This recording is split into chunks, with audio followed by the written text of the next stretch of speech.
Good morning children, welcome to Hindi class. Students, आज हम first term का लेसन नंबर 6 इतने ऊंचे उठो ये करेंगे इस वीडियो में।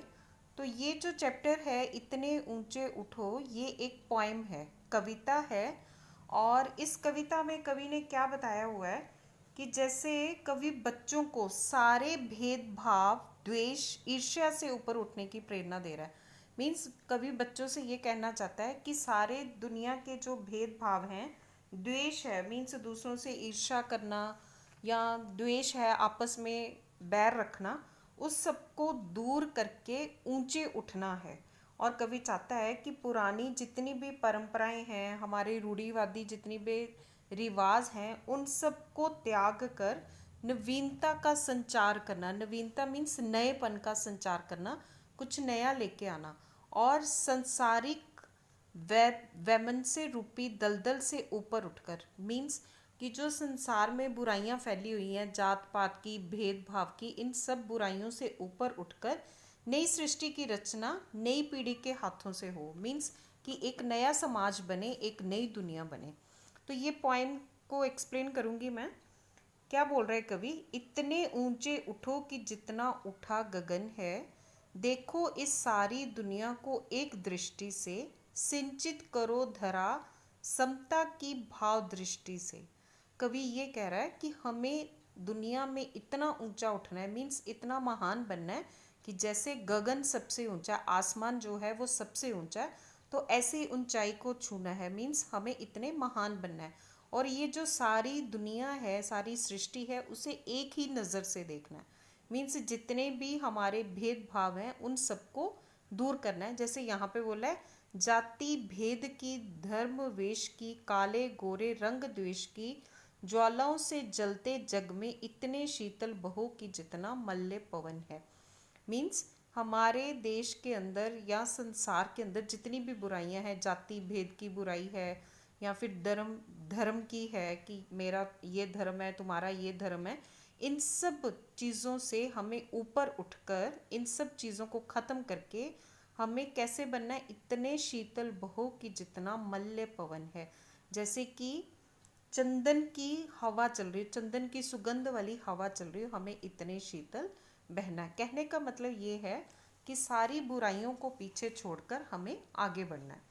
आगे देखेंगे, नए हाथ से वर्तमान का रूप संवारो, नई तुलिका से चित्रों के रंग उभारो, नए राग को नूतन स्वर दो, भाषा को नूतन अक्षर दो, युग की नई मूर्ति रचना में इतने मौलिक बनो कि जितना स्वयं सृजन है। इस पैराग्राफ का मतलब ये है कि जैसे भगवान ने सृजन मीन्स भगवान की बात की गई है, निर्माण करने वाले की बात की गई है। जैसे भगवान ने इस दुनिया को बनाया है, ठीक है, भगवान ने जब इस दुनिया को बनाया तो उसमें सिर्फ इंसान था और इंसानियत थी। कोई भी धर्म भेद, जाति पात, काला गोरा ऐसा कुछ भी नहीं था। तो कवि ने क्या कहा है कि हमें नए हाथ से जो भी हमारी बुराइयां हैं उन्हें पीछे छोड़ के नए हाथ से वर्तमान का रूप संवारना है। मीन्स जो प्रेजेंट टाइम है उसे हमें और अच्छा बनाना है। नई तुलिका से चित्रों के रंग उभारो, मीन्स नए ब्रश से नए चित्र बनाने हैं। कि मीन्स नई चीज़ों को लेकर आना है, नए राग, यहाँ पर सब कुछ नए से, नई भाषा, नए अक्षर, ठीक है, नए राग। मीन्स जो पुरानी परंपराएं हैं, पुरानी बीती हुई रूढ़िवादी परंपराएं हैं, उनको छोड़कर एक नए युग का निर्माण करना है। आगे देखेंगे, लो अतीत से उतना ही जितना पोषक हो, जीर्ण शीर्ण का मोह मृत्यु का ही द्योतक है, तोड़ो बंधन रुके न चिंतन, गति जीवन का सत्य चिरंतन, धारा के शाश्वत प्रवाह में इतने गतिमय बनो कि जितना परिवर्तन है। यहाँ पर कवि ने क्या बोला है कि जो अतीत है, अतीत मीन्स जो हमारा समय बीत गया है, उससे हमें उतना ही लेना है जितने की ज़रूरत हो। जैसे ये भी नहीं है कि जो पुरानी, जैसे बोल रहे हैं कि पुरानी परंपराओं को छोड़कर आगे बढ़ो, लेकिन कुछ सीखने की बातें हैं, उन सब बातों को सीखना भी है। जो पुरानी परंपराओं में पुराने टाइम पर जो भी अच्छी बातें थी उन्हें सीखना भी है। मीन्स जितनी ज़रूरत है, ठीक है। तोड़ो बंधन रुके न चिंतन, गति जीवन का सत्य चिरंतन। मीन्स कि जो भी पुराने बंधन है उन्हें तोड़कर हमें गति में बनना है जितना कि परिवर्तन है। जैसे चेंजेस आते जाते हैं लाइफ में, ऐसे ही धीरे धीरे हमें इस संसार में भी परिवर्तन लाना है। आगे देखेंगे लास्ट पैराग्राफ। चाह रहे हम इस धरती को स्वर्ग बनाना। ठीक है, हम इस धरती को क्या चाहते हैं कि ये धरती जो है स्वर्ग बन जाए। अगर कहीं हो स्वर्ग उसे धरती पर लाना। सूरज चांद चांदनी तारे सब हैं प्रतिपल साथ हमारे। हमारे साथ हमेशा ही सूरज चांद चांदनी तारे सब हमेशा ही हमारे साथ हैं। दो को रूप सलोना इतने सुंदर बनो कि जितना आकर्षण है। मीन्स ये सब जो प्राकृतिक चीज़ें हैं ये सारी हमारे साथ हैं और हमें इतना सुंदर बनना है कि जितना आकर्षण है। आकर्षण होता है अट्रैक्शन। जैसे सुंदर चीज़ों को देखकर हम अट्रैक्ट होते हैं, तो हमें भी ऐसा बनना है या फिर हमें भी ऐसे युग का निर्माण करना है कि हर कोई इसकी तरफ अट्रैक्ट हो। तो स्टूडेंट्स ये आपकी पॉइंट थी और पॉइंट के राइटर हैं, राइटर मीन्स पोइट है द्वारिका प्रसाद महेश्वरी। इसका नेम लर्न करना है, पोइट का नेम। और फिर उसके बाद हैं आपके वर्ड मीनिंग। वर्ड मीनिंग आपने रीड करने हैं और पोइम को भी रीड करना है। और उसके बाद हम करेंगे पाठ ज्ञान। पाठ ज्ञान में क्या है, हमारे मौखिक क्वेश्चन आंसर्स हैं।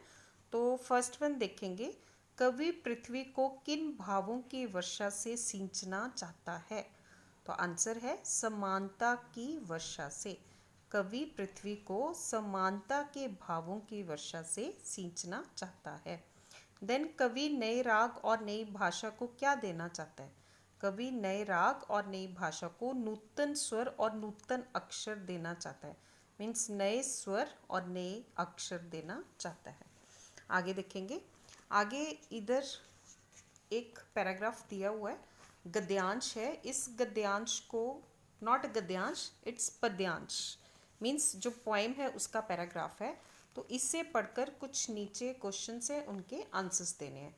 फर्स्ट देखेंगे, लो अतीत से उतना ही जितना पोषक है, जीर्ण शीर्ण का मोह मृत्यु का ही द्योतक है। तोड़ो बंधन रुके न चिंतन, गति जीवन का सत्य चिरंतन। धारा के शाश्वत प्रवाह में इतने गति में बनो कि जितना परिवर्तन है। तो फर्स्ट क्वेश्चन है, अतीत से कितना लेने के लिए कहा गया है। मीन्स जितना पोषक हो, जैसे यहाँ पे दिया हुआ मीन्स जितने की ज़रूरत है। तो अतीत से जितना पोषक हो उतना ही लेने को कहा गया है। देन जीवन का चिरंतन सत्य क्या है। जीवन का चिरंतन सत्य गति है। ठीक है। कवि ने परिवर्तन से क्या शिक्षा लेने के लिए कहा है। गति में बनने के लिए कहा है। कवि ने परिवर्तन से क्या शिक्षा लेने को कहा है। कवि ने परिवर्तन से गति में बनने की शिक्षा लेने को कहा है। देन सी नेक्स्ट पेज। नेक्स्ट पेज पे है हमारा भाषा ज्ञान और कुछ एक्सरसाइजेस। फर्स्ट है हमारे बहुविकल्पी प्रश्न। उसमें फर्स्ट क्वेश्चन है, वर्तमान का रूप किससे संवारा जाएगा। तो वर्तमान का रूप नए हाथ से संवारा जाएगा। ठीक है। उसके बाद नेक्स्ट वन है, कवि के अनुसार सूरज चांद चांदनी तारे हर समय कहाँ है। हमारे साथ में। कवि के अनुसार जो सूरज चांद चांदनी तारे हर समय कहाँ हैं, वो सारे हमारे साथ हैं। आगे देखेंगे भाषा ज्ञान। फर्स्ट एक्सरसाइज, मृत्यु सृजन वृष्टि शब्दों में क्रमशः म हलंत प्लस री, देन मृ, देन स हलंत प्लस री श्री। ठीक है। ऐसे ही व हलंत प्लस री व्री।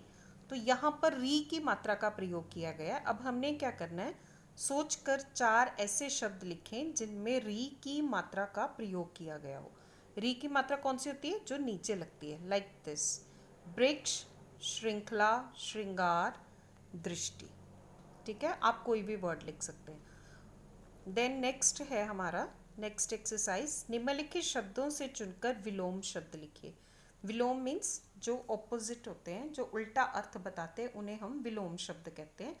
तो फर्स्ट है धर्म अधर्म, नर्क स्वर्ग, वर्तमान अतीत, मृत्यु जन्म, शीतल उष्ण, नूतन पुरातन। स्टूडेंट्स ये आपके आंसर्स यहाँ पे दिए हुए, यहाँ से जो सुटेबल है वही लिखने। आगे देखेंगे नेक्स्ट एक्सरसाइज, प्रतिपल शब्द प्रति प्लस पल से बना है। निम्नलिखित शब्दों में प्रति लगाकर नए शब्द बनाइए।